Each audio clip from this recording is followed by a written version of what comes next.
Bueno, ahora vamos a hablar de otras enfermedades también de la reproducción. Siempre manteniendo claro de que el objetivo que tiene que buscar el sistema productivo y reproductivo es un ternero por vaca y por año. Si no, estamos perdiendo parte de la eficiencia reproductiva y estamos perdiendo económicamente la capacidad de producir de nuestro sistema, y económicamente tiene un impacto. Para las enfermedades infecciosas que afectan a la reproducción, conviene hacer una clasificación, y por eso las podemos dividir según su etiología, digamos, su origen, quién las causa, en bacterianas, aquellas que las producen bacterias, brucelosis, leptospirosis y campylobacteriosis, y las víricas, las que son transmitidas o como consecuencia de la infección vírica del virus de la IBR, el herpes virus y el de la diarrea viral, que vamos a ver en otras, y las que son de origen parasitario, la neospora canina y la tricomona fetus. Esta es una forma de clasificar. Otra forma de clasificar las enfermedades infecciosas de la reproducción son aquellas que son venéreas, que decir que son de transmisión sexual, para lo cual tiene que haber toro, y entonces podemos decir que la campylobacteriosis o vibriosis es una enfermedad exclusivamente venérea, y la tricomoniasis, que es una enfermedad parasitaria, como vimos, también es exclusivamente venérea. Vamos a hablar entonces de cómo funciona el sistema, de cómo se transmiten, cómo se diagnostica y cómo se previene y se controla estas enfermedades que afectan en forma muy importante a los resultados económicos, reproductivos y productivos del sistema. Como vimos, las enfermedades se pueden clasificar según cómo afectan en el ciclo reproductivo. Si producen muerte embrionaria en los primeros 3 meses, cuando es imperceptible, ahí vemos que algunas leptospiras, como la Charcot-Bradgindno, como la Wolffi, la vibriosis o campylobacteriosis, el IBR y también la diarrea viral bovina, afectan específicamente a la muerte embrionaria. La tricomoniasis, como enfermedad parasitaria, también lo va a afectar. El aborto se va a producir desde que es perceptible, después que se hace la palpación, el tacto o la ecografía, depende cómo se trabaje en cada región.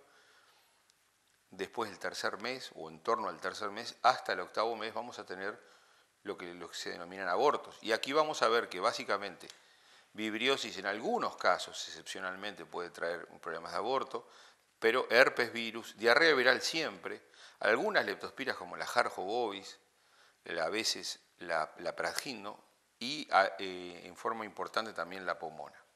Y le vamos a ver que la muerte perinatal, que es la muerte que se produce en torno al parto, digamos 15 o 20 días antes del parto o durante el parto o hasta 15 o 20 días después del parto, la va a producir diarrea viral, la va a producir la leptospira pomona, también la va a producir otras enfermedades como la brucelosis, que es una enfermedad reproductiva que también está causando graves problemas.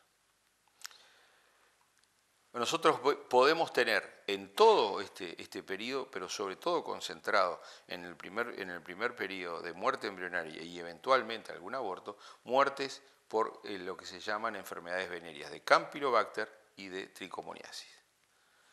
Vamos a empezar a describir primero la enfermedad tricomoniasis, producida por Tricomona fetus. Este es un parásito, como se ve en la transparencia, macroscópicamente no se ve, pero microscópicamente es un parásito grande, intracelular, que va a producir alteraciones cuando produce el aborto, y abortos con secuelas, con piómetras, con corrimientos, con secuelas con contaminación, y en muchos casos momificación del feto abortado. Quien haya visto se lo va a recordar por las condiciones en cómo se presenta. Este parásito, junto con, después vamos a ver el neospora, también produce un tipo de muerte del feto por competencia del oxígeno en el interior del útero. Entonces el feto va a morir por pérdida de la nutrición y va a morir en descomposición, lo cual le va a dejar secuelas muy graves que nos va a dejar una piómetra, una infección que vamos a tener que tratar. Quien haya visto esto lo va a recordar por los olores fétidos y los escurrimientos post-aborto. El diagnóstico tanto de tricomona como de Campylobacter nosotros lo hacemos básicamente en torno a lo que llamamos raspaje prepucial. Antiguamente se hacía con lavajes, pero ahora se utiliza un raspador metálico prolongado donde se va a tomar una muestra del toro. Primero se toma la muestra para Campylobacter, se raspa bien a fondo para tomar muestras desde en torno al prepucio y hasta llegar al fondo. Para tomar esa muestra se raspan 20 veces y luego se lava el raspado, el contenido de ese raspador, en un medio de cultivo que es remitido por el laboratorio de diagnóstico y luego se devuelve, que no necesita temperaturas de refrigeración, simplemente se puede mandar a temperatura ambiente y que el laboratorio lo va a recibir, y si tiene presencia de una tricómona se va a multiplicar y en 4 o 5 días lo va a ver. El control normalmente se hace durante 10 días de cultivo para ver si aparecen las presencias de tricomona. Si nosotros tenemos presencia de tricomona, en estos casos tenemos que buscar o el tratamiento con alguna droga de dimetridazole o el reposo sexual o la eliminación del toro, porque es a veces poco exitoso tratar de controlar esta enfermedad.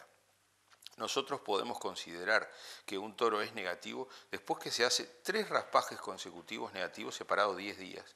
Entonces con eso también podemos, utilizando el mismo raspador, pero otro medio, vamos a hacer el diagnóstico de Campylobacter. Pero para las dos enfermedades venéreas se considera que un animal es negativo, por lo menos en un 92% de probabilidad, cuando tiene 3 raspajes consecutivos. Hoy día esto es para algunas zonas una exigencia en la reproducción para la venta de reproductores de calidad y es una exigencia aún mayor para aquellos centros de inseminación que están haciendo producción de semen en distintos sistemas, ¿verdad? Todavía no existe una vacuna efectiva para tricomona, las vacunas de parásitos son difíciles y estamos llegando apenas a un 50% de efectividad, de modo que no hay una vacuna. Y la otra característica de tricomoniasis es que en algunas regiones tiene una presencia importante, en otras regiones tiene una presencia muy baja. En este caso, en Uruguay, en Paraguay, en el sur de Brasil, tenemos muy baja presencia de tricomoniasis y en la provincia de Buenos Aires y en algunas regiones de Argentina tenemos una presencia más alta. En otros países que se han estudiado de América hay diagnóstico positivo, pero no se ha mantenido un estudio de prevalencia, de modo que no podemos dar resultados, pero la presencia de tricomoniasis es importante o no, es algo que tenemos que diagnosticar y tenemos que tener en cuenta porque afecta en forma importante en los sistemas pastoriles con uso de toro, como es lo característico de América. Pero la otra enfermedad venérea que sí tiene gran impacto económico, porque está produciendo graves problemas, es campylobacteriosis o vibriosis genital bovina. Esta sí produce muerte embrionaria, eventualmente, por ejemplo, el Campylobacter fetus va a producir algún aborto de 4 a 5 meses.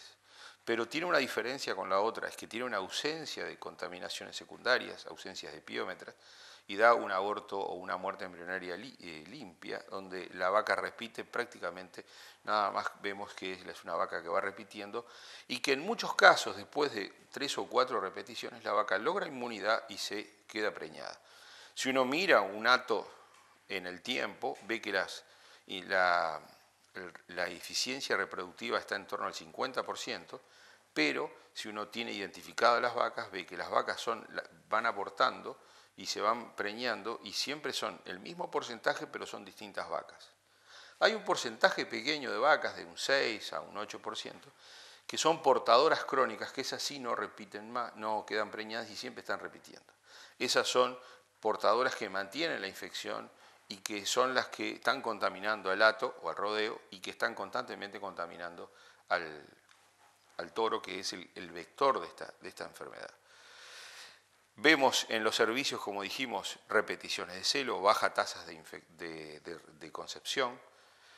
Las gestaciones son desparejas, el ganadero tiende a dejar el toro durante mucho tiempo, a veces durante largos meses, porque ve que las vacas, después de varios intentos de quedar preñadas, finalmente quedan preñadas.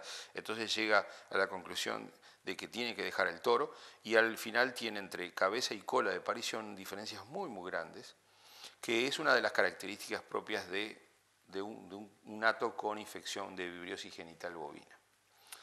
Los toros, tanto en tricomoniasis como en campylobacteriosis, son vectores asintomáticos. Quiere decir que el toro no sufre ninguna consecuencia por transmitirle a la vaca y producir el aborto. El Campylobacter es un microorganismo que no requiere presencia de oxígeno y entonces se va a escurrir hacia las zonas donde se va a encontrar con poca presencia de oxígeno, y eso es una de las características que nosotros tenemos que utilizar si buscamos un tratamiento. El diagnóstico se hace exactamente igual, solo que la muestra que va para el laboratorio para campylobacteriosis es otro medio, que en este caso es una solución que lo que logra es tomar presencia del Campylobacter que está vivo o muerto y después en el laboratorio se diagnostica por inmunofluorescencia directamente de las muestras limpias que se mandaron. Pero si tenemos un toro que está contaminado, en este caso sí lo podemos tratar de salvar y como es una bacteria, podemos hacer un tratamiento local de antibiótico. La streptomicina es el antibiótico indicado, en general porque no se utiliza la penicilina strepto, pero la streptomicina es la más indicada. Para lo cual se recomienda primero hacer un lavado de agua oxigenada, como dije que es un microorganismo microaerófilo. Vamos a tener éxito con un lavaje de 10 volúmenes en 1 litro en el caso de razas cebuinas, o de medio litro en razas británicas, para lavar y entonces atacar con oxígeno esas características que tiene el Campylobacter, y luego hacer un gel o un almíbar y hacer un lavado prepucial con el antibiótico, dejándolo media hora masajeando para que llegue bien a todas las criptas que donde se esconde el microorganismo. Se puede utilizar también un apoyo de antibiótico, del mismo antibiótico en forma sistémica, para darle un bloqueo, digamos, general. Y también se puede utilizar el apoyo de la vacuna, pero la vacuna específicamente de Campylobacter, que es sí muy efectiva en la vaca, no es tan efectiva en el toro, de modo que solo el uso de la vacuna no es garantía del control y limpieza de los toros. Hay que utilizarlo apenas como un coadyuvante en el tratamiento.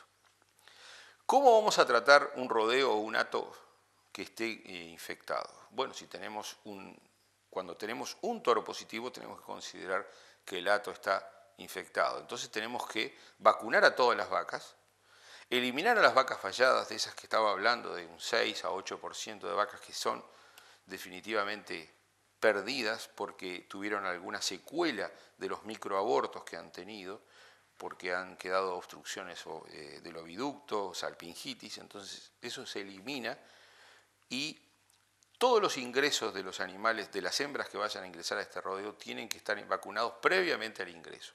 Este es un sistema que como mínimo tiene que funcionar de entre 3 a 5 años.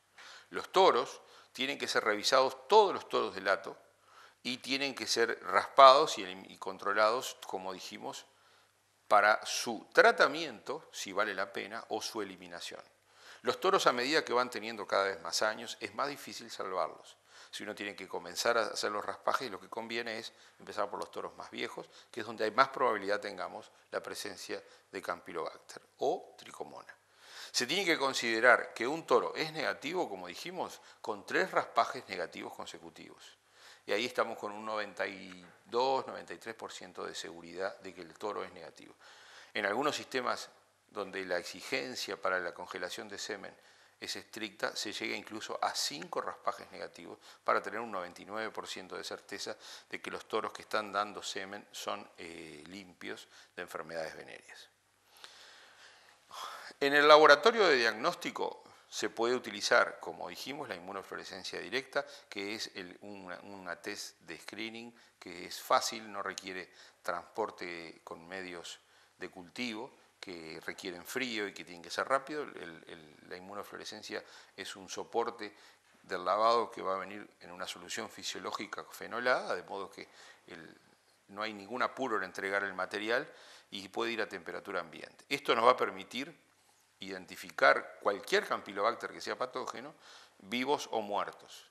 Si queremos identificar cuál es el tipo de Campylobacter, entonces vamos a tener que utilizar también cultivo en el laboratorio y eso nos va a permitir el diagnóstico y la tipificación del tipo de Campylobacter. Pero no es necesario para avanzar en el control de esta enfermedad porque junto con el diagnóstico, la eliminación de los positivos o el control y la aplicación de la vacuna nosotros podemos ir hacia la erradicación de este tipo de enfermedades venéreas de la finca o de los predios, porque esta sí es una enfermedad que se puede erradicar. Las vacunas, hoy día, también hace unos cuantos años, cuando comenzamos a trabajar, recuerdo que se trabajaba solamente con un tipo de Campylobacter, el Venerialis, y las vacunas eran monovalentes. Luego pasamos a hacer vacunas bivalentes con Venerialis y Fetus fetus, y hoy las vacunas tienen que ser trivalentes. Hay trabajos que avalan que es necesario, tanto para la prevención como para el diagnóstico, tener las 3 cepas que pueden causar problemas. La dosis, la cantidad de antígeno que tiene que tener está bien medida en 40 miligramos de peso bacteriano seco, porque es un antígeno donde el cuerpo bacteriano es muy importante, la cápsula es muy importante, y la vacunación se hace previa, en este caso, a los servicios, y se mantiene, si están estacionados los servicios, bien adelante de los servicios para que empiece el periodo de servicio de toros con los animales prevenidos. Y si no, el sistema no está estacionado, es todo el año, nosotros vamos a tener que poner 2 fechas fijas y mantener la vacunación cada 6 meses durante todo el año. Las vacunas hoy día son muy eficaces para el control, tienen gran impacto en el resultado económico de Campylobacter y el diagnóstico es muy seguro, de modo que esta es una de las enfermedades que se puede controlar y tener resultados muy buenos en corto plazo.